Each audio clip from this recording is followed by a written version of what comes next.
Greetings, fabulous Saturday. I hope you all are doing well.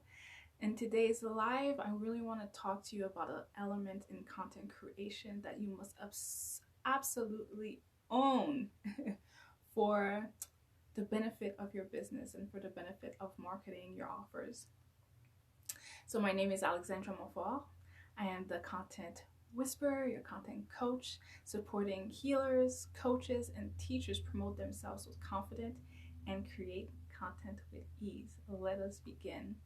So, where I want to start is with sharing my philosophy, my beliefs when it comes to content creation, and the premise from which I teach and coach my clients how to create content. And you'll see me looking down because I do have a lot that I want to share with you today, and I didn't want to cram my brain in trying to remembering everything. So the first thing is that I believe that content is an extension of you, and it is also a form of communication. And because of that, that's what makes it the voice of your business in this online, social media, digital world.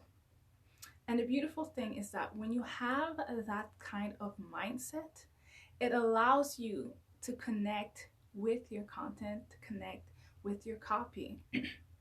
And from doing so, you feel more comfortable, expressing the way you want to express. Your content feels like you, and it also sounds like you. So here's the thing here. That's where you get tripped off sometimes because you write your copy, right? You write your content, or you make your video, or you make your podcast, your audio, and yet it's not you speaking. It just doesn't sound like you. And that in return, what it does, that it affects your confidence. It affects your willingness to just create lavishly more content. You start co-opting other people's voices. And the thing here is that when you co-opt other people's voices, you don't really know if they are even creating content in their own voice, in the purest form of their own voice. So that's something you really need to be careful with. And that also, that disconnection. Hey, lovely sister. Hi. Thank you for joining us. I'm talking about like the important element that everybody should know when it comes to creating your content.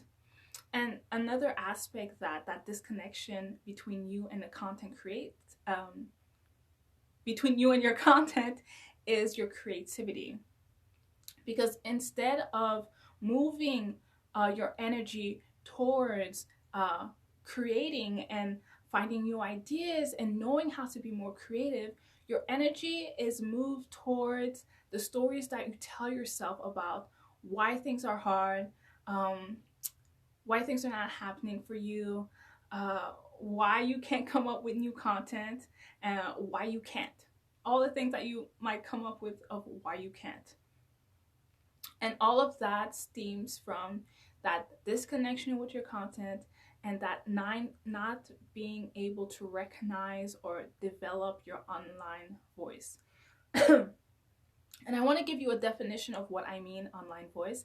I found a beautiful definition from this blogger and author called, his name is Chris Brogan, and I kind of tweaked it so it can fit the context of this conversation today.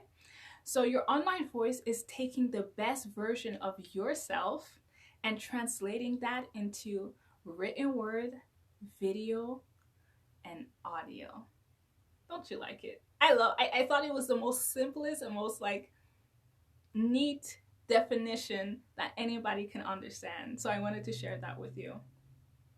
And here's the beautiful thing about all of this. Even though I told you like all the issues that happens when you're not connected with your content, here's the thing. You can learn how to cultivate your online voice. It takes practice. It takes a lot of self-awareness. It takes a vulnerability and genuineness with yourself. Like I said in the beginning, your content is an extension of you. So it starts with within first. And whether you're conscious, or maybe you're not conscious of it, content creation is also a form of personal development, because I'm sure you've experienced some of the things that arise when you have to come up on social media and have to show up. When you're hesitating sometimes, or should I say this way, or should I say it that way? What's going to attract my clients? What's going to be interesting to my audience? All those things. It is a form of personal development, even though it's not talked about in that way. So when you cultivate your online voice, you discover how you sound, who you are online.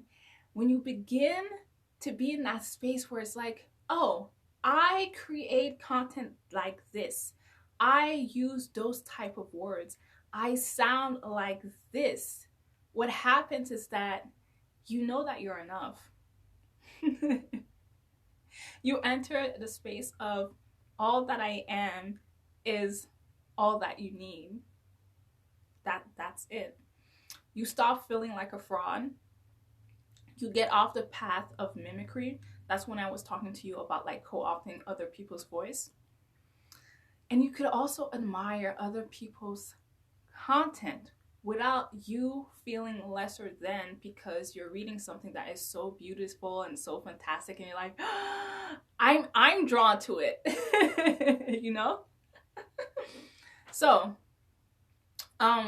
creating content will also feel much more easier for you.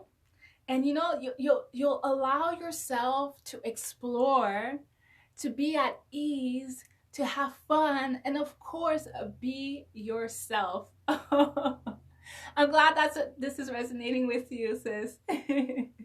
And thank you for the compliment, Aya. And when you're able to be yourself through your content, when you bridge that gap between you and your content, you'll also be able to draw in closer your ideal client, because that's what we all want, right? Content is a tool, is a form of communication in order to get clients and to make money for your business. That's what it is. And I kind of want to emphasize on the importance of content, because content is how people get to know you. It's how you talk about your offers.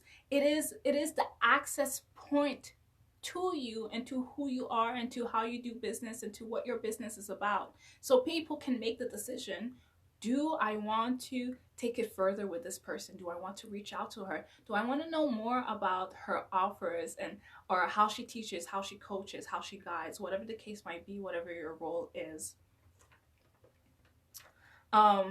And okay, so yes, I want to tell you this little story about, how content is important and how is it an access point to your ideal client.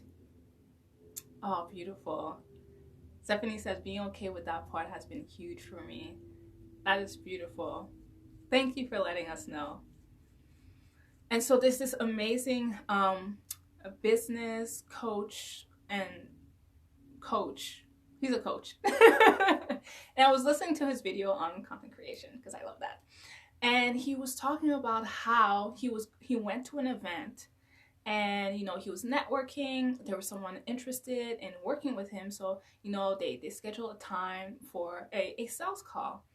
And so when he went on that call, the person was kind of tell them like what type of help they need at this time and what they want and stuff like that. And he was listening, and after at some point he was like, okay, so I've gathered everything that you said and I get it. Let me tell you a little bit about what I do and kind of how I work. And you know what they said?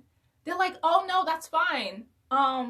We already checked out all your content. We love you. We just wanted to get on this call as a form of formality. So if this doesn't ring a bell to you, how your ideal clients are the people who are reaching out to you, or sometimes if you're on my mailing list, I talked about the invisible followers. They check out your content before making that step to talk to you. And that's why it's so valuable to have. And even if they see you in person, that was like the beautiful thing about his story, is that they didn't meet him. He didn't meet that person online. He met that person at an event, and they already had checked him out and they were a go. So I wanna invite you, if you are in a space where you want to create content with confidence, and from the comfort of who you are, to really draw in your ideal clients. I want you to message me. Do not hesitate. My inbox is open. Message me so we could schedule a discovery call and I could talk to you a little bit about my one-on-one um, content coaching program, which is called the Creation Den. It is super juicy, and yeah, I'm gonna just stop there. Okay. Oh, Stephanie. Oh gosh, yeah, so many clients reached out to me without even liking or commenting on my content. It showed me a lot. Invisible, yes, your invisible followers, they are out there. So this is the end of this live stream. And as I said before, if you want to, discover your online force, you want to create content from a place of confidence and comfort of the person that you are, to draw in your ideal client closer to you, message me. And until next time, toodles.